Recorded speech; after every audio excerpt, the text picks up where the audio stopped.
ನಮಸ್ಕಾರ ಸ್ನೇಹಿತರೆ, ಹೇಗಿದ್ದಾರೆ ಎಲ್ಲರೂ ಚೆನ್ನಾಗಿದ್ದಾರೆ ಅಂದ್ಕೊಂಡಿದ್ದೀನಿ ಸ್ನೇಹಿತರೆ. ಎಲ್ರಿಗೂ ಎಸ್.ಪಿ ಮೀಡಿಯಾದ ಮತ್ತೊಂದು ವಿಡಿಯೋಗೆ ತಮಗೆಲ್ಲರಿಗೂ ಸ್ವಾಗತ ಸುಸ್ವಾಗತ.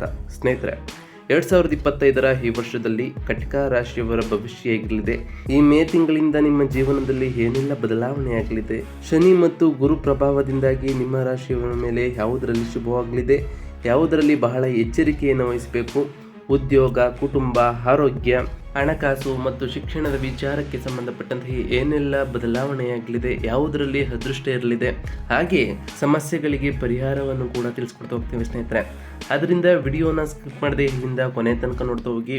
ಓಡಿಸಿ ವಿಡಿಯೋನ ನೋಡೋದ್ರಿಂದ ಅಷ್ಟು ಇನ್ಫಾರ್ಮೇಷನ್ ಅರ್ಥ ಆಗೋದಿಲ್ಲ ಸ್ನೇಹಿತರೆ. ಸೊ ಫಸ್ಟಿಂದ ಏನು ತನಕ ವಿಡಿಯೋನ ವಾಚ್ ಮಾಡಿ. ಹಾಗೆ ನಮ್ಮ ಈ ವಿಡಿಯೋ ಇಷ್ಟ ಆಗಿತ್ತು ಅಂದರೆ ವಿಡಿಯೋಗೆ ಒಂದು ಲೈಕ್ ಕೊಡಿ ಸ್ನೇಹಿತರೆ. ಯಾರೇನೂ ಚಾನಲ್ನ ಸಬ್ಸ್ಕ್ರೈಬ್ ಮಾಡ್ಕೊಂಡಿಲ್ಲ ಅವರು ಈಗಲೇ ಸಬ್ಸ್ಕ್ರೈಬ್ ಮಾಡ್ಕೊಳ್ಳಿ. ಸಬ್ಸ್ಕ್ರೈಬ್ ಮಾಡ್ಕೊಂಡು ಪ್ರತಿನಿತ್ಯ ವಿಡಿಯೋನ ವಾಚ್ ಮಾಡ್ತಿರೋರಿಗೆ ಥ್ಯಾಂಕ್ ಯು ಸೊ ಮಚ್ ಅಂತ ಹೇಳ್ತಾ, ನಿಮ್ಮ ಫ್ರೆಂಡ್ಸ್ ಮತ್ತು ಫ್ಯಾಮಿಲಿಗೆ ಈ ವಿಡಿಯೋನ ಶೇರ್ ಮಾಡೋ ಮುಖಾಂತರ ಅವರು ಕೂಡ ಅವರವರ ರಾಶಿ ಬಗ್ಗೆ ತಿಳ್ಕೊಳ್ಳೋಕ್ಕೆ ಸಹಾಯವಾಗ್ತದೆ ಅಂತ ಹೇಳ್ತಾ, ಇನ್ನು ತಡ ಮಾಡೋದು ಬೇಡ ಸ್ನೇಹಿತರೆ. ಈ ಕಟಕ ರಾಶಿಯವರಿಗೆ ಈ ಮೇ ತಿಂಗಳಿಂದ ಹಿಡಿದು ಈ 2025 ವರ್ಷದಲ್ಲಿ ಏನೆಲ್ಲ ಅದೃಷ್ಟವರಲಿದೆ ಅಂತ ಈಗ ಒಂದೊಂದಾಗಿ ತಿಳಿಸ್ಕೊಡ್ತಾ ಹೋಗ್ತೇನೆ. ಗಮನವಿಟ್ಟು ನೋಡ್ತಾ ಹೋಗಿ ಸ್ನೇಹಿತರೆ. ಪುನರ್ವಸು ನಕ್ಷತ್ರ 4ನೇ ಪಾದದಲ್ಲಿ, ಪುಷ್ಯಮಿ 4ನೇ ಪಾದ, ಅಲೇಷ 4ನೇ ಪಾದದಲ್ಲಿ ಈ ಕಟಕ ರಾಶಿಯವರು ಬರ್ತಾರೆ ಸ್ನೇಹಿತರೆ. ಈ ರಾಶಿಗೆ ಅಧಿಪತಿ ಚಂದ್ರ ಆಗಿರ್ತಾರೆ ಸ್ನೇಹಿತರೆ. ಇನ್ನು 2025 ಜಾತಕದ ಪ್ರಕಾರ ಶನಿಯು 8ನೇ ಮನೆಯಲ್ಲಿ ಕುಂಭ ರಾಶಿಯಲ್ಲಿ, 9ನೇ ಮನೆಯಲ್ಲಿ ಮೀನದಲ್ಲಿ, ರಾಹು ಮತ್ತು ಕೇತು 3ನೇ ಮನೆಯಲ್ಲಿ ಕನ್ಯಾ ರಾಶಿಯಲ್ಲಿ ಸಂಕ್ರಮಿಸುತ್ತಾರೆ ಸ್ನೇಹಿತರೆ. ಆರಂಭದಲ್ಲಿ ಗುರುವು 10ನೇ ಮನೆಯಲ್ಲಿ ಮೇಷ ರಾಶಿಗೆ ಸಾಗ್ತದೆ. ಮೇ 1ರಿಂದ 11ನೇ ಮನೆಯಲ್ಲಿ ವೃಷಭ ರಾಶಿಯಲ್ಲಿ ತನ್ನ ಸಂಚಾರವನ್ನು ಮುಂದುವರಿಸ್ತಾ ಹೋಗ್ತದೆ ಸ್ನೇಹಿತರೆ. ಈ 2025 ಪ್ರಕಾರ ಕಟಕ ರಾಶಿಯವರಿಗೆ ಈ ವರ್ಷವು ಶುಭವಾಗಿರಲಿದೆಯಾ ಅಶುಭವಾಗಿರಲಿದೆಯಾ, ಅಷ್ಟಮ ಶನಿ ಯಾವಾಗ ಕೊನೆಗೊಳ್ಳುತ್ತದೆ ಅಂತ ಕೇಳೋದಾದ್ರೆ ಸ್ನೇಹಿತರೆ, 2025 ವರ್ಷವು ಈ ಕಟಕ ರಾಶಿಯವರಿಗೆ ಮಿಶ್ರ ಫಲಿತಾಂಶಗಳನ್ನು ನೀಡಲಿದೆ ಸ್ನೇಹಿತರೆ. ಈ ಮೇ ತಿಂಗಳಿನಲ್ಲಿ ಗುರುಗೋಚರವು ನಿಮಗೆ ಅನುಕೂಲಕರವಾಗಿರಲಿದೆ ಸ್ನೇಹಿತರೆ. ಈ ವರ್ಷ ಆರಂಭದಲ್ಲಿ ಶನಿ ಕುಂಭ ರಾಶಿಯ 8ನೇ ಮನೆಯಲ್ಲಿ ಮತ್ತು ರಾಹು ಮೀನ ರಾಶಿಯ 9ನೇ ಮನೆಯಲ್ಲಿ ಇರುವುದರಿಂದ ಸ್ಥಳಾಂತರ, ಆಧ್ಯಾತ್ಮ ಮತ್ತು ವಿದೇಶಿ ಸಂಬಂಧಿತ ವಿಷಯಗಳಿಗೆ ಹೆಚ್ಚಿನ ಒತ್ತನ್ನು ನೀವು ಕೊಡಬಹುದಾಗಿದೆ ಸ್ನೇಹಿತರೆ. ಶನಿ 9ನೇ ಮನೆಗೆ ಪ್ರವೇಶಿಸಿದಾಗ ಉನ್ನತ ಶಿಕ್ಷಣ, ಪ್ರಯಾಣ ಮತ್ತು ಆಧ್ಯಾತ್ಮಿಕ ಬೆಳವಣಿಗೆಗೆ ಅವಕಾಶಗಳು ಒದಗ್ತಾ ಹೋಗ್ತದೆ. ಮೇ 18ರಂದು ರಾಹು 8ನೇ ಮನೆಯಲ್ಲಿ ಸಂಚರಿಸುವುದರಿಂದಾಗಿ ಆಂತರಿಕ ಪರಿಶೀಲನೆ ಮತ್ತು ಆರ್ಥಿಕ ಹೂಡಿಕೆಗಳ ಮೇಲೆ ಹೆಚ್ಚಿನ ಜಾಗೃತತೆ ತರುವ ಅವಶ್ಯಕತೆ ಇರ್ತದೆ ಸ್ನೇಹಿತರೆ. ಗುರು 11ನೇ ಮನೆಯಲ್ಲಿ ವರ್ಷದ ಆರಂಭದಲ್ಲಿ ಇರೋದ್ರಿಂದ ಸಾಮಾಜಿಕ ಜೀವನ, ಆದಾಯ, ವೃತ್ತಿ, ಯಶಸ್ಸುಗಳಲ್ಲಿ ವಿಶೇಷವಾದ ಪ್ರಗತಿಯನ್ನು ಕಾಣ್ತಾ ಹೋಗ್ತೀರಿ. ಆದರೆ ಮೇ 14ರಂದು ಗುರು 12ನೇ ಮನೆಯನ್ನು ಪ್ರವೇಶಿಸಿದಾಗ ನಿರೀಕ್ಷಿತ ಖರ್ಚುಗಳು, ಆಧ್ಯಾತ್ಮಿಕ ಚಿಂತನ ಮತ್ತು ವಿದೇಶ ಪ್ರಯಾಣಗಳಿಗೆ ಹೆಚ್ಚು ಒತ್ತು ನೀಡಲಾಗ್ತದೆ. ವರ್ಷದ ಅಂತ್ಯದಲ್ಲಿ ಗುರು ಕಟಕ ರಾಶಿಯ ಮೂಲಕ ತ್ವರಿತ ಸಂಚರಿಸಿ ಮಿಥುನ ರಾಶಿಗೆ ಮರಳೋದ್ರಿಂದಾಗಿ ವೈಯಕ್ತಿಕ ಸಂಬಂಧಗಳು ಮತ್ತು ಆರೋಗ್ಯದಲ್ಲಿ ಮಹತ್ವದ ಬದಲಾವಣೆಯನ್ನು ನೀವು ಕಾಣಬಹುದಾಗಿದೆ ಸ್ನೇಹಿತರೆ. ಇನ್ನು ಈ ಕಟಕ ರಾಶಿಯ ಉದ್ಯೋಗಿಗಳಿಗೆ 2025ರಲ್ಲಿ ಏನು ಪ್ರಗತಿ ಲಭ್ಯವಾಗ್ತದೆ, ಉದ್ಯೋಗದಲ್ಲಿ ಬದಲಾವಣೆಗಳು ಆಗ್ತವೆ ಅಂತ ಕೇಳೋದಾದ್ರೆ, ಈ 2025 ಕಟಕ ರಾಶಿಯವರಿಗೆ ಉದ್ಯೋಗ ಕ್ಷೇತ್ರದಲ್ಲಿ ಪ್ರಗತಿಯನ್ನು ಸಾಧಿಸಲು ಅನುಕೂಲಕರವಾದಂತಹ ಸಮಯ ಈ ವರ್ಷ ಆಗಿರ್ತದೆ. ವರ್ಷದ ಆರಂಭದಲ್ಲಿ ಶನಿ 8ನೇ ಮನೆಯಲ್ಲಿ ಇರೋದರಿಂದಾಗಿ ನಿಮ್ಮ ಧೈರ್ಯ ಮತ್ತು ಮಾನಸಿಕ ಶಕ್ತಿ ವೃದ್ಧಿಯಾಗ್ತಾ ಹೋಗ್ತದೆ. ಶನಿಯ ಗತಿಗತಿಕ ಪ್ರಭಾವದಿಂದ ಕಳೆದ ವರ್ಷ ಕಠಿಣ ಸವಾಲುಗಳನ್ನು ಎದುರಿಸಿರುವ ನೀವು ಈ ವರ್ಷ ಹೆಚ್ಚು ಸವಾಲುಗಳನ್ನು ಸಮರ್ಥವಾಗಿ ಹಸ್ತೀಕರಿಸಲು ತಯಾರಾಗಿರ್ತೀರಿ. ಗುರು 11ನೇ ಮನೆಯಲ್ಲಿ ಇರೋದ್ರಿಂದ ಉತ್ತಮವಾದ ಸ್ನೇಹಿತರು, ಸಹೋದ್ಯೋಗಿಗಳು ಮತ್ತು ಮಾರ್ಗದರ್ಶಕರ ಬೆಂಬಲವೂ ಕೂಡ ನಿಮಗೆ ದೊರೆಯುತ್ತದೆ ಸ್ನೇಹಿತರೆ. ಈ ಸಮಯದಲ್ಲಿ ಸವಾಲುಗಳು ಎದುರಾದರೂ ನೀವು ಉತ್ತಮ ಪರಿಹಾರಗಳನ್ನು ಕಂಡುಕೊಳ್ಳುತ್ತೀರಿ. ಉದ್ಯೋಗದಲ್ಲಿ ಉತ್ತಮ ಅವಕಾಶಗಳು ಮತ್ತು ಆರ್ಥಿಕ ಧನಲಾಭವೂ ಕೂಡ ಬರ್ತಾ ಹೋಗ್ತದೆ. ಶನಿ 9ನೇ ಮನೆಯನ್ನು ಪ್ರವೇಶಿಸಿದಾಗ ಹೊಸ ಅವಕಾಶಗಳು, ಪ್ರಯಾಣ ಮತ್ತು ವಿದೇಶ ಉದ್ಯೋಗ ಅವಕಾಶಗಳು ನಿಮ್ಮಲ್ಲಿ ಎದುರಾಗ್ತಾ ಹೋಗ್ತದೆ.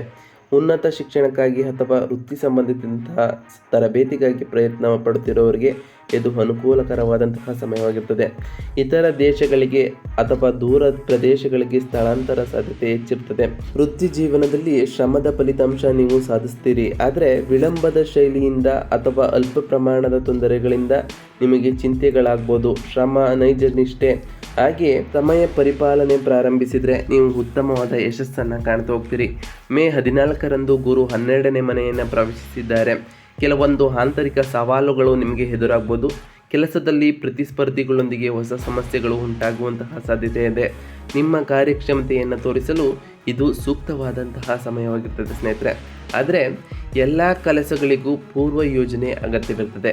ಈ ಸಮಯದಲ್ಲಿ ನೀವು ಕಠಿಣ ಪರಿಶ್ರಮ ಮತ್ತು ತಾಳ್ಮೆಯಿಂದ ಕೆಲಸವನ್ನು ಮಾಡಿದರೆ ಕಠಿಣ ಸವಾಲುಗಳನ್ನು ಸಹ ಜಯಿಸಲು ಸಾಧ್ಯವಾಗ್ತಾ ಹೋಗ್ತದೆ. ಒಟ್ಟಾರೆಯಾಗಿ ಈ 2025ರ ಕಟಕ ರಾಶಿಯ ಉದ್ಯೋಗಸ್ಥರು ಹೊಸ ಅವಕಾಶಗಳ ಮೂಲಕ ಮತ್ತು ಮಾರ್ಗದರ್ಶಕರ ಬೆಂಬಲದೊಂದಿಗೆ ವೃತ್ತಿ ಜೀವನದಲ್ಲಿ ಉತ್ತಮವಾದ ಸಾಧನೆಯನ್ನು ಮಾಡುತ್ತಾ ಹೋಗ್ತೀರಿ. ಆದರೆ ಎಚ್ಚರಿಕೆಯಿಂದ ಶಿಸ್ತುಬದ್ಧವಾದ ಕೆಲಸವನ್ನು ಮಾಡಿದರೆ ಮಾತ್ರ ನಿಮಗೆ ಉತ್ತಮವಾದ ಫಲಿತಾಂಶ ಸಿಗ್ತಾ ಹೋಗ್ತದೆ. ಅದರಲ್ಲೂ ಈ ಮೇ ತಿಂಗಳಿನಲ್ಲಿ ನೀವು ಉತ್ತಮವಾಗಿ ಕೆಲಸ ಮಾಡಿದ್ದೇ ಆದರೆ ಉತ್ತಮವಾದ ಬಡ್ತಿಯೂ ಕೂಡ ಸಿಗ್ತಾ ಹೋಗ್ತದೆ ಸ್ನೇಹಿತರೆ.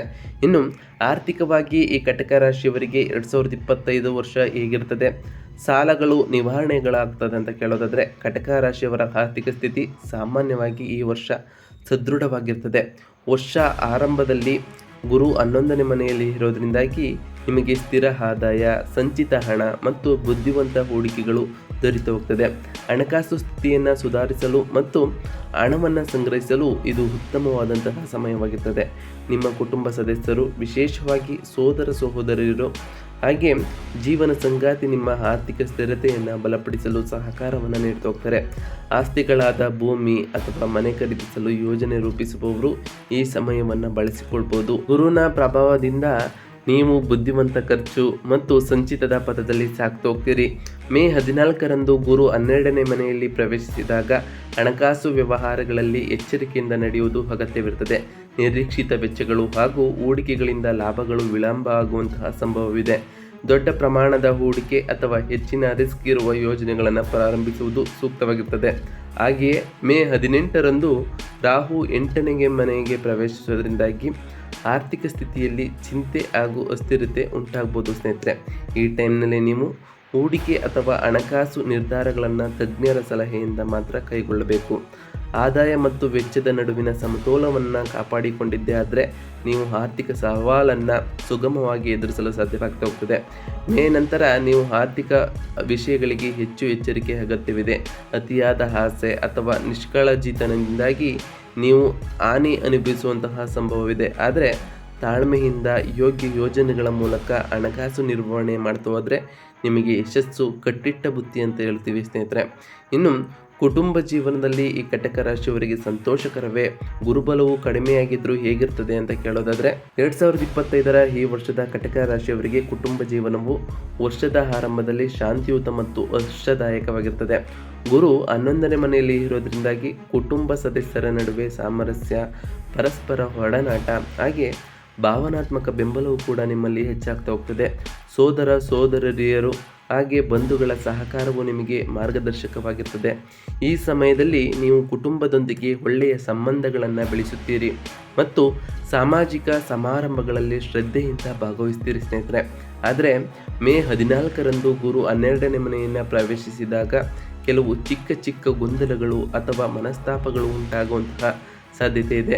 ಮೇ 18ರಂದು ರಾಹು 8ನೇ ಮನೆಯನ್ನು ಪ್ರವೇಶಿಸುವುದರಿಂದಾಗಿ ಕುಟುಂಬದಲ್ಲಿ ಅಲ್ಪ ಮಟ್ಟಿನ ಉದ್ವಿಗ್ನತೆ ಉಂಟಾಗ್ಬೋದು.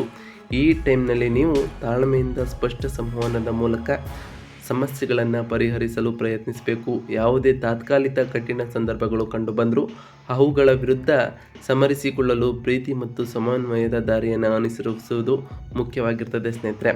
ಸಮಾಜದಲ್ಲಿ ನಿಮ್ಮ ಗೌರವ ಮತ್ತು ಮಾನ್ಯತೆ ಈ 2025ರಲ್ಲಿ ಹೆಚ್ಚಾಗುವಂತಹ ಸಾಧ್ಯತೆ ಇದೆ. ಸ್ನೇಹಿತರು, ಕುಟುಂಬ ಮತ್ತು ಬಂಧುಗಳ ಬೆಂಬಲ ನಿಮಗೆ ಉತ್ತಮವಾದ ಫಲಿತಾಂಶವನ್ನು ತರ್ತಾ ಹೋಗ್ತದೆ. ಆದರೆ ಈ ವರ್ಷ ನಿಮ್ಮ ಮಾತುಗಳ ಬಳಕೆಯಲ್ಲಿ ಎಚ್ಚರಿಕೆಯ ಅಗತ್ಯವಿರುತ್ತದೆ. ತ್ವರಿತ ನಿರ್ಧಾರಗಳಿಂದ ಹಾನಿಯ ಸಂಭವವಿದೆ ಸ್ನೇಹಿತರೆ. ನಿಮ್ಮ ರಹಸ್ಯ ಶತ್ರುಗಳಿಂದ ದೂರವಿರಲು ಪ್ರಯತ್ನಿಸಬೇಕು. ಆನಂದದಾಯಕ ಮತ್ತು ಶಾಂತಿಯುತ ಕುಟುಂಬ ಜೀವನಕ್ಕಾಗಿ ತಾಳ್ಮೆ, ಸಹನೆ ಮತ್ತು ಗೌರವದೊಂದಿಗೆ ನಿರ್ವಹಣೆ ಅಗತ್ಯವಿರುತ್ತದೆ.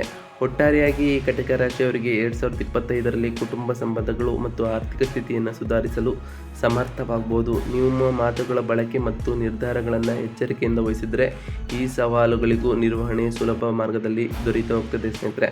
ಇನ್ನು ಆರೋಗ್ಯದ ವಿಚಾರಕ್ಕೆ ಬಂದಾದರೆ ಈ 2025ರಲ್ಲಿ ಯಾವ ರೀತಿಯಾಗಿ ಜಾಗೃತಿ ವಹಿಸಬೇಕು ಅಂತ ಹೇಳೋದಾದ್ರೆ ಸ್ನೇಹಿತರೆ, 2025ರ ಆರಂಭದಲ್ಲಿ ಈ ಕಟಕ ರಾಶಿಯವರ ಆರೋಗ್ಯ ಸಾಧಾರಣವಾಗಿ ಉತ್ತಮವಾಗಿರುತ್ತದೆ ಸ್ನೇಹಿತರೆ. ಗುರುವಿನ ಪ್ರಭಾವದಿಂದಾಗಿ ಸಮತೋಲನಯುಕ್ತ ಜೀವನ ಶೈಲಿ, ಶಾರೀರಿಕ ತಳಹದಿ ಹಾಗೂ ಮಾನಸಿಕ ಶಾಂತಿಯು ನಿಮ್ಮಲ್ಲಿ ದೊರೆತು ಹೋಗ್ತದೆ. ಆರೋಗ್ಯಕರ ದಿನಚರಿಯನ್ನು ಅನುಸರಿಸಿ ಪೌಷ್ಟಿಕ ಆಹಾರ ಸೇವನೆ ಮಾಡಿ ಸಾಕಷ್ಟು ನೀರು ಕುಡಿಯುವಂತಹ ಸಾಧಾರಣ ಕ್ರಮಗಳನ್ನು ನೀವು ಪಾಲಿಸಿದ್ದೇ ಆದರೆ ನಿಮ್ಮ ಆರೋಗ್ಯ ದೃಢವಾಗಿರ್ತದೆ. ಹೆಚ್ಚು ಆಹಾರ ಸೇವನೆ, ತೂಗಿಕೊಂಡು ಮಲಗುವಂತೆ ನೀವು ಆಯ್ಕೆ ಮಾಡಿಕೊಳ್ಳಬೇಡಿ ಸ್ನೇಹಿತರೆ. ಇದು ಹೊಸ ಆರೋಗ್ಯ ಸಮಸ್ಯೆಗಳಿಗೆ ಕಾರಣವಾಗಬಹುದು. ಶ್ರೇಷ್ಠ ಆರೋಗ್ಯಕ್ಕಾಗಿ ಧ್ಯಾನ, ಯೋಗ ಮತ್ತು ನಿಯಮಿತ ವ್ಯಾಯಾಮ ಅಭ್ಯಾಸವು ಬಹುಮುಖ್ಯವಾಗಿರುತ್ತದೆ ಸ್ನೇಹಿತರೆ. ಮೇ 14ರಂದು ಗುರು 12ನೇ ಮನೆಯನ್ನು ಸಂಚರಿಸ್ತಾರೆ. ಈ ಸಮಯದಲ್ಲಿ ಸ್ವಲ್ಪ ಆರೋಗ್ಯ ಸಮಸ್ಯೆಗಳು, ವಿಶೇಷವಾಗಿ ನಿಮಿತ್ತ ಚರ್ಮ ರೋಗಗಳು ಅಥವಾ ಜೀರ್ಣಕ್ರಿಯೆ ಸಮಸ್ಯೆಗಳು ಎದುರಾಗಬಹುದು. ಹೀಗಾಗಿ ಪೂರ್ವ ಸಿದ್ಧತೆ ಮತ್ತು ಎಚ್ಚರಿಕೆಯಿಂದ ನಡೆಯುವುದು ಬಹಳ ಮುಖ್ಯವಾಗಿರುತ್ತದೆ. ರೋಗ ನಿರೋಧಕ ಶಕ್ತಿಯನ್ನು ಹೆಚ್ಚಿಸಲು ಧ್ಯಾನ ಮತ್ತು ಯೋಗವನ್ನು ಅಭ್ಯಾಸ ಮಾಡಿಕೊಳ್ಬೇಕು. ಅತ್ಯಂತ ಶುದ್ಧ ಆಹಾರ ಸೇವನೆ, ನಿರಂತರವಾಗಿ ನೀರು ಕುಡಿಯುವುದು ಮತ್ತು ಸರಿಯಾಗಿ ವಿಶ್ರಾಂತಿಯನ್ನು ತೆಗೆದುಕೊಳ್ಳುವುದು ನಿಮ್ಮ ಆರೋಗ್ಯ ಸಮಸ್ಯೆಯನ್ನು ಇನ್ನಷ್ಟು ಕಡಿಮೆ ಮಾಡ್ತಾ ಹೋಗ್ತದೆ. ಮೇ ನಂತರ ರಾಹು 8ನೇ ಮನೆಯಲ್ಲಿ ಪ್ರವೇಶಿಸುವುದರಿಂದಾಗಿ ಬೆನ್ನು ನೋವು ಅಥವಾ ಚರ್ಮ ಸಂಬಂಧಿಸಿದಂತಹ ಸಮಸ್ಯೆಗಳು ಉಂಟಾಗಬಹುದು ಸ್ನೇಹಿತರೆ. ಕೆಲಸದ ಒತ್ತಡದ ಕಾರಣದಿಂದಾಗಿ ಅತಿಯಾಗಿ ಕೆಲಸ ಮಾಡುವುದನ್ನು ತಪ್ಪಿಸಬೇಕು. ಸರಿಯಾಗಿ ವಿಶ್ರಾಂತಿ, ಸರಳ ಆಹಾರ ಸೇವನೆ, ಶಿಸ್ತುಬದ್ಧ ಜೀವನ ವಿಧಾನವನ್ನು ನೀವು ಪಾಲಿಸಿದ್ದೇ ಆದರೆ ಈ ವರ್ಷದಲ್ಲಿ ಆರೋಗ್ಯ ಸಮಸ್ಯೆಗಳಿಂದ ದೂರವಿರಲು ಇದರಿಂದ ಸಾಧ್ಯವಾಗ್ತಾ ಹೋಗ್ತದೆ. ಇನ್ನು ವ್ಯಾಪಾರದ ವಿಷಯಕ್ಕೆ ಬರೋದಾದರೆ, ವ್ಯಾಪಾರದಲ್ಲಿ ಯಶಸ್ಸು ದೊರೆಯುತ್ತದೆ ಅಂತ ಕೇಳೋದಾದರೆ, ಈ ವ್ಯಾಪಾರದಲ್ಲಿ ಈ ಕಟಕ ರಾಶಿಯವರಿಗೆ ಬಹುಮುಖ್ಯ ಅನುಕೂಲಗಳು ದೊರೆತು ಹೋಗ್ತದೆ. ಈ ವರ್ಷದಲ್ಲಿ ಗುರು 11ನೇ ಮನೆಯಲ್ಲಿ ಸಂಚರಿಸುವುದರಿಂದ ವ್ಯಾಪಾರದ ವಿಸ್ತರಣೆ, ಲಾಭದಾಯಕ ಒಪ್ಪಂದಗಳು ಮತ್ತು ಯಶಸ್ವಿ ಪಾಲುದಾರಿಕೆಗಳ ನಿರೀಕ್ಷೆ ಹೆಚ್ಚಿರುತ್ತದೆ ಸ್ನೇಹಿತರೆ. ಪಾಲುದಾರರೊಂದಿಗೆ ವ್ಯವಹಾರ ನಡೆಸುವವರಿಗೆ ಈ ಸಮಯ ಅತ್ಯುತ್ತಮ. ಉದ್ಯೋಗಿಗಳಿಗೆ ಹೊಸ ಅವಕಾಶಗಳು ಕೂಡ ದೊರೆತು ಹೋಗ್ತದೆ ಮತ್ತು ನಿಮ್ಮ ಕಠಿಣ ಪರಿಶ್ರಮಕ್ಕೆ ಗ್ರಾಹಕರ ಹಾಗೂ ಪಾಲುದಾರರ ಶ್ರದ್ಧೆಯೂ ಕೂಡ ಲಭಿಸುತ್ತದೆ. ಈ ಸಮಯದಲ್ಲಿ ಹೊಸ ಆಲೋಚನೆಗಳನ್ನು ಪ್ರಯೋಗಿಸುವುದು ಮತ್ತು ವಿಶಿಷ್ಟ ಕಾರ್ಯತಂತ್ರಗಳನ್ನು ಅನುಸರಿಸುವುದು ನಿಮ್ಮ ವ್ಯಾಪಾರದ ಯಶಸ್ಸಿಗೆ ನೆರವಾಗ್ತಾ ಹೋಗ್ತದೆ. ಮೇ 14ರಂದು ಗುರು 12ನೇ ಮನೆಯಲ್ಲಿ ಸಂಚರಿಸುವುದರಿಂದ ಹೊಸ ಆರ್ಥಿಕ ಯೋಜನೆಗಳು ಮತ್ತು ವ್ಯವಹಾರ ನಿರ್ಧಾರಗಳಲ್ಲಿ ಎಚ್ಚರಿಕೆ ಅಗತ್ಯವಿರುತ್ತದೆ. ದ್ವಿತೀಯಾರ್ಧದಲ್ಲಿ ಬೇಹುಗಾರಿಕೆ ಸವಾಲುಗಳು ಅಥವಾ ಬೇರೆಯವರೊಂದಿಗೆ ಪ್ರತಿಸ್ಪರ್ಧೆ ಎದುರಾಗುವಂತಹ ಸಾಧ್ಯತೆ ಇದೆ. ಈ ಸಮಯವನ್ನು ಹೆಚ್ಚು ಪ್ರಮಾಣದಲ್ಲಿ ಹೂಡಿಕೆ ಅಥವಾ ಹೆಚ್ಚಿನ ರಿಸ್ಕ್ಗಳನ್ನು ತೆಗೆದುಕೊಳ್ಳದೆ ಈಗಾಗಲೇ ಸ್ಥಿರವಾಗಿರುವ ವ್ಯಾಪಾರವನ್ನು ಬಲಪಡಿಸುವತ್ತ ಗಮನ ಹರಿಸುವುದು ಮುಖ್ಯವಾಗಿರುತ್ತದೆ. ಮೇ ನಂತರ ರಾಹು 8ನೇ ಮನೆಯನ್ನು ಪ್ರವೇಶಿಸಿದಾಗ ವ್ಯಾಪಾರಕ್ಕೆ ಸಂಬಂಧಪಟ್ಟಂತಹ ನಿರೀಕ್ಷಿತ ಸಮಸ್ಯೆಗಳು ಎದುರಾಗಬಹುದು. ನಿರಾಶೆಗೆ ಒಳಗಾಗದೆ ನಿರಂತರ ಪ್ರಯತ್ನ ಮತ್ತು ಹೊಣೆಗಾರಿಕೆಯಿಂದ ನಿಮ್ಮ ವ್ಯಾಪಾರವನ್ನು ಮುಂದಕ್ಕೆ ಸಾಗಿಸಲು ಶ್ರಮಿಸುವುದು ಬಹಳ ಮುಖ್ಯವಾಗಿರುತ್ತದೆ. ನೀವು ಹೊಸ ಅವಕಾಶಗಳನ್ನು ಚಾಣಾಕ್ಷತನದಿಂದ ಬಳಸಿಕೊಂಡು ಮತ್ತು ಅನುಮಾನಗಳಿಲ್ಲದಂತೆ ನಿರ್ಧಾರವನ್ನು ತೆಗೆದುಕೊಂಡದ್ದೇ ಆದರೆ ವ್ಯಾಪಾರದಲ್ಲಿ ನೀವು ಪ್ರಗತಿಯನ್ನು ಸಾಧಿಸಬಹುದು. ಕಲಾಕ್ಷೇತ್ರದಲ್ಲಿ ಅಥವಾ ಉದ್ಯೋಗದ ಮೂಲಕ ಜೀವನ ನಡೆಸುವಂಥವರಿಗೆ ಮೊದಲಾರ್ಧ ಉತ್ತಮವಾದ ಫಲಿತಾಂಶಗಳು ಸಿಗ್ತಾ ಹೋಗ್ತದೆ. ಈ ಸಮಯದಲ್ಲಿ ಹೊಸ ಅವಕಾಶಗಳು, ಉತ್ಕೃಷ್ಟ ಪ್ರಸಿದ್ಧಿ ಹಾಗೆ ಆರ್ಥಿಕ ಧನಲಾಭ ಬರುವಂತಹ ಸಾಧ್ಯತೆ ಇದೆ. ಆದರೆ ದ್ವಿತೀಯಾರ್ಧದಲ್ಲಿ ಶ್ರೇಷ್ಠ ಅವಕಾಶಗಳಿಗಾಗಿ ಹೆಚ್ಚು ಶ್ರಮ ತೋರುವಂತಹ ಅಗತ್ಯವಿರುತ್ತದೆ. ಬಂದ ಅವಕಾಶಗಳನ್ನು ನಿಮ್ಮ ಪರಿಶ್ರಮ ಮತ್ತು ಸತ್ಯನಿಷ್ಠೆಯಿಂದ ಯಶಸ್ವಿಯಾಗಿ ಬಳಸಿಕೊಂಡಿದ್ದೇ ಆದರೆ ನೀವು ಪ್ರಸಿದ್ಧಿ ಮತ್ತು ಆರ್ಥಿಕ ಸಮೃದ್ಧಿಯನ್ನು ಸಾಧಿಸಲು ಬಹುಮುಖ್ಯವಾದ ಪಥವನ್ನು ಕಟ್ಟಿಕೊಳ್ಳಬಹುದಾಗಿದೆ. ಇನ್ನು ವಿದ್ಯಾರ್ಥಿಗಳಿಗೆ ಸಂಬಂಧಪಟ್ಟಂತಹ ಶಿಕ್ಷಣದ ವಿಚಾರದಲ್ಲಿ ಅನುಕೂಲಕರವಾಗಿರದೆಯಾ ಅಂತ ಕೇಳೋದಾದ್ರೆ ಸ್ನೇಹಿತರೆ, 2025ರ ಈ ಕಟಕ ರಾಶಿಯವರಿಗೆ ವಿದ್ಯಾ ಕ್ಷೇತ್ರವು ಅನುಕೂಲಕರವಾಗಿರುತ್ತದೆ. ವರ್ಷದ ಆರಂಭದಲ್ಲಿ ಸ್ಪರ್ಧಾತ್ಮಕ ಪರೀಕ್ಷೆಗಳಿಗಾಗಿ ಸಿದ್ಧತೆ ನಡೆಸುವಂಥವರಿಗೆ ಹಾಗೆ ಉನ್ನತ ಶಿಕ್ಷಣದ ಗುರಿಗಳನ್ನು ಹೊಂದಿರುವವರಿಗೆ ಯಶಸ್ಸು ದೊರೆಯುವಂತಹ ಸಾಧ್ಯತೆ ಇದೆ. ಶನಿ ಮತ್ತು ಗುರುವಿನ ಪ್ರಭಾವದಿಂದ ನಿಮ್ಮ ಏಕಾಗ್ರತೆ, ಶಿಸ್ತು ಮತ್ತು ಧೈರ್ಯವು ಹೆಚ್ಚುತ್ತದೆ. ಉತ್ತಮ ಶಿಕ್ಷಣ ಸಂಸ್ಥೆಗಳಲ್ಲಿ ಪ್ರವೇಶ ಪಡೆಯಲು ಅಥವಾ ಪರೀಕ್ಷೆಯಲ್ಲಿ ಉತ್ತಮವಾದ ಫಲಿತಾಂಶವನ್ನು ಪಡೆಯಲು ಗ್ರಹಸ್ಥಿತಿಗಳು ನಿಮಗೆ ಪೂರಕವಾಗಿರುತ್ತದೆ. ನಿಮ್ಮ ಶ್ರದ್ಧೆ ಮತ್ತು ಪರಿಶ್ರಮಕ್ಕೆ ಗ್ರಹಗಳು ನಿಮ್ಮ ಪ್ರಯತ್ನಕ್ಕೆ ಬೆಂಬಲವನ್ನು ನೀಡ್ತಾ ಹೋಗ್ತವೆ. ಮೇ 14ರಂದು ಗುರು 12ನೇ ಮನೆಯನ್ನು ಪ್ರವೇಶಿಸುವುದರಿಂದಾಗಿ ಆಧ್ಯಾತ್ಮಿಕ ವಿದ್ಯೆ, ವಿದೇಶಿ ಭಾಷಾ ಅಧ್ಯಯನ ಅಥವಾ ಉನ್ನತ ಶಿಕ್ಷಣದಲ್ಲಿ ಹೊಸ ಜ್ಞಾನ ಪಡೆಯಲು ಇಚ್ಛಾಶಕ್ತಿ ನಿಮ್ಮಲ್ಲಿ ಹೆಚ್ಚುತ್ತದೆ. ಈ ವಿಷಯಗಳಲ್ಲಿ ಹೊಸ ವಿಷಯಗಳನ್ನು ಕಲಿಯುವ ಮೂಲಕ ನಿಮ್ಮ ಕೌಶಲ್ಯಗಳನ್ನು ವಿಸ್ತರಿಸಲು ಇದು ಉತ್ತಮವಾದಂತಹ ಸಮಯವಾಗಿರುತ್ತದೆ. ನಿಯಮಬದ್ಧ ಓದು ಮತ್ತು ಶ್ರದ್ಧೆಯ ಮೂಲಕ ನಿಮ್ಮ ದೀರ್ಘಕಾಲೀನ ವಿದ್ಯೆ ಗುರಿಗಳನ್ನು ಸಾಧಿಸಲು ನೀವು ಪೂರಕವಾದ ಸ್ಥಿತಿಯಲ್ಲಿ ಇರ್ತೀರಿ. ಮೇ ನಂತರ ರಾಹು ಮತ್ತು ಕೇತುಗಳ ಸಂಚಾರದ ಪರಿಣಾಮವಾಗಿ ಕೆಲವೊಂದು ಮಾನಸಿಕ ಒತ್ತಡಗಳು ಎದುರಾಗಬಹುದು. ನಿರ್ಲಕ್ಷ್ಯ ಅಥವಾ ಅಹಂಕಾರದಿಂದ ಪರೀಕ್ಷೆಯಲ್ಲಿ ಅಡ್ಡಿಯುಂಟಾಗುವಂತಹ ಸಾಧ್ಯತೆ ಇದೆ. ರಾಹು ಅಹಂಕಾರವನ್ನು ಉತ್ತೇಜಿಸುವ ಕಾರಣ ಈ ಸಮಯದಲ್ಲಿ ಸದಾಚಾರ ಮತ್ತು ಶಿಸ್ತು ಬಹುಮುಖ್ಯವಾಗಿರುತ್ತದೆ. ಈ ಅಡ್ಡಿಗಳನ್ನು ಗೆಲ್ಲಲು ಮನೋನಿಷ್ಠೆ ಮತ್ತು ಶ್ರದ್ಧೆಯಿಂದ ಓದುವುದು ಅಗತ್ಯ. ವಿದೇಶದಲ್ಲಿ ಉನ್ನತ ಶಿಕ್ಷಣವನ್ನು ಪಡೆಯಲು ಬಯಸುವವರಿಗೆ ವರ್ಷದ 2ನೇ ಭಾಗ ಅತ್ಯುತ್ತಮವಾದ ಫಲಿತಾಂಶವನ್ನು ತರಲು ಸಾಧ್ಯತೆ ಇದೆ. ಆದರೆ ಈ ಗುರಿಗಳನ್ನು ಸಾಧಿಸಲು ಹೆಚ್ಚು ಶ್ರಮ ಮತ್ತು ನಿಮ್ಮಲ್ಲಿ ಸಮರ್ಪಣೆ ಅವಶ್ಯಕವಾಗಿರುತ್ತದೆ. ಇನ್ನು ಈ ಕಟಕ ರಾಶಿಯವರಿಗೆ ನಾವು ನೀಡುವಂತಹ ಸರಳ ಪರಿಹಾರಗಳೇನು, ಯಾವ ಪರಿಹಾರಗಳನ್ನು ಮಾಡಬೇಕು, ಯಾವ ಗ್ರಹಗಳಿಗೆ ಪರಿಹಾರ ಅಗತ್ಯವಿರುತ್ತದೆ ಅಂತ ಕೇಳೋದಾದರೆ, ಶನಿ 8ನೇ ಮನೆಯಲ್ಲಿ ಇರೋದ್ರಿಂದ ಈ ಸಮಯದಲ್ಲಿ ನಿರೀಕ್ಷಿತ ಅಡ್ಡಿಗಳು ಮತ್ತು ಅವಮಾನಗಳನ್ನು ಎದುರಿಸುವಂತಹ ಸಾಧ್ಯತೆ ಇದೆ. ಶನಿಯ ನಕಾರಾತ್ಮಕ ಪ್ರಭಾವವನ್ನು ಕಡಿಮೆಗೊಳಿಸಲು ಪ್ರತಿದಿನ ಅಥವಾ ಪ್ರತಿ ಶನಿವಾರ ಶನಿ ಸ್ತೋತ್ರ ಪಠಣ ಅಥವಾ ಶನಿ ಮಂತ್ರ ಜಪ ಮಾಡುವುದು ಶ್ರೇಯಸ್ಕರವಾಗಿರುತ್ತದೆ. ಜೊತೆಗೆ ಹನುಮಾನ್ ಚಾಲಿಸ್ ಪಠಣ ಅಥವಾ ಶನಿವಾರದಂದು ಆಂಜನೇಯ ಸ್ವಾಮಿಗೆ ಅಥವಾ ನವಗ್ರಹಗಳಿಗೆ ಪ್ರದಕ್ಷಿಣೆ ಮಾಡೋದ್ರಿಂದ ಶನಿಯ ಪ್ರಭಾವವು ಕಡಿಮೆಗೊಳ್ಳುತ್ತದೆ. ಸ್ನೇಹಿತರೆ, ಮೇ ನಂತರ ಗುರುವು 12ನೇ ಮನೆಯಲ್ಲಿ ಪ್ರವೇಶಿಸುವುದರಿಂದಾಗಿ ಆರ್ಥಿಕ ಮತ್ತು ಕುಟುಂಬ ಸಮಸ್ಯೆಗಳನ್ನು ಪರಿಹರಿಸಲು ಗುರುಸ್ತೋತ್ರ ಪಠಣ ಅಥವಾ ಗುರುಮಂತ್ರ ಜಪವನ್ನು ಮಾಡುವುದು ಉತ್ತಮವಾಗಿರುತ್ತದೆ. ಪ್ರತಿ ಗುರುವಾರ ಗುರುಚರಿತ್ರೆ ಪಠಣ ಅಥವಾ ಗುರುಗಳಿಗೆ ಸೇವೆಯನ್ನು ಮಾಡೋದ್ರಿಂದ ಗುರುವಿನ ಅನುಗ್ರಹವನ್ನು ನೀವು ಪಡೆಯಬಹುದಾಗಿದೆ. ಸ್ನೇಹಿತರೆ, ಮೇ 18ರಂದು ರಾಹು 12ನೇ ಮನೆಯಲ್ಲಿ ಪ್ರವೇಶಿಸುವುದರಿಂದಾಗಿ ಆರೋಗ್ಯ ತೊಂದರೆಗಳು, ವಿಘ್ನಗಳು ಅಥವಾ ಅವಮಾನಗಳು ಎದುರಾಗುವಂಥ ಸಾಧ್ಯತೆ ಇದೆ. ಈ ಪ್ರಭಾವವನ್ನು ಕಡಿಮೆಗೊಳಿಸಲು ಪ್ರತಿದಿನ ಪ್ರತಿ ಶನಿವಾರ ರಾಹು ಸ್ತೋತ್ರ ಪಠಣ, ರಾಹು ಮಂತ್ರ ಜಪ ಮಾಡುವುದು ಉತ್ತಮವಾಗಿರುತ್ತದೆ. ಜೊತೆಗೆ ದುರ್ಗ ಸಪ್ತಸ್ತತಿ ಅಥವಾ ದುರ್ಗ ಸ್ತೋತ್ರ ಪಠಣ ಮಾಡೋದ್ರಿಂದಾಗಿ ರಾಹುವಿನ ನಕಾರಾತ್ಮಕ ಪ್ರಭಾವವನ್ನು ನಿಯಂತ್ರಿಸಲು ನಿಮಗೆ ಸಹಕಾರಿಯಾಗಿರುತ್ತದೆ. ಸ್ನೇಹಿತರೆ, ನಾವು ತಿಳಿಸ್ಕೊಟ್ಟಿರುವಂತಹ ಈ ಎಲ್ಲ ಸರಳ ಪರಿಹಾರಗಳನ್ನು ನೀವು ಅನುಸರಿಸಿದ್ದೇ ಆದರೆ ನಿಮ್ಮ ಜೀವನದಲ್ಲಿ ಸಾಕಷ್ಟು ಬದಲಾವಣೆಯನ್ನು ಕಾಣ್ತಾ ಹೋಗ್ತೀರಿ ಸ್ನೇಹಿತರೆ. ಹಾಗೆಯೇ ನಿಮ್ಮ ಜೀವನವು ಸುಖಮಯವಾಗಿರ್ತದೆ. ಸ್ನೇಹಿತರೆ, ಇದಾಗಿತ್ತು ಇವತ್ತಿನ ಒಂದು ವಿಡಿಯೋ. ಸ್ನೇಹಿತರೆ, ವಿಡಿಯೋ ಇಷ್ಟ ಆಗಿತ್ತು ಅಂದರೆ ವಿಡಿಯೋಗೆ ಒಂದು ಲೈಕ್ ಕೊಡಿ. ಯಾರೇನೂ ಚಾನಲ್ನ ಸಬ್ಸ್ಕ್ರೈಬ್ ಮಾಡ್ಕೊಂಡಿಲ್ಲ ಅವರು ಈಗಲೇ ಸಬ್ಸ್ಕ್ರೈಬ್ ಮಾಡ್ಕೊಳ್ಳಿ. ಸ್ನೇಹಿತರೆ, ಸಬ್ಸ್ಕ್ರೈಬ್ ಮಾಡಿಕೊಂಡು ಪ್ರತಿನಿತ್ಯ ವಿಡಿಯೋನ ವಾಚ್ ಮಾಡ್ತಿರೋರಿಗೆ ಥ್ಯಾಂಕ್ ಯು ಸೋ ಮಚ್ ಅಂತ ಹೇಳ್ತಾ, ಹಾಗೆ ಕಮೆಂಟ್ನಲ್ಲಿ ಓಂ ಶನೈಶ್ವರಾಯ ನಮಃ, ಓಂ ಗುರುವೇ ನಮಃ ಎಂದು ಕಮೆಂಟ್ ಮಾಡಿ. ಸ್ನೇಹಿತರೆ, ಆ ಶನಿದೇವರು ಮತ್ತು ಗುರುದೇವರು ನಿಮಗೆ ಆಯುಷ್ಯ, ಆರೋಗ್ಯ, ಸಮೃದ್ಧಿಯನ್ನು ಕೊಟ್ಟು ಕಾಪಾಡಲಿ ಅಂತ ದೇವರಲ್ಲಿ ಕೇಳ್ಕೊಳ್ತಾ ಇವತ್ತಿನ ಒಂದು ವಿಡಿಯೋನ ಮುಗಿಸ್ತಿದ್ದೀನಿ. ಸ್ನೇಹಿತರೆ, ಸಿಗ್ತೀನಿ ಮತ್ತೊಂದು ವಿಡಿಯೋದೊಂದಿಗೆ. Thank you for watching.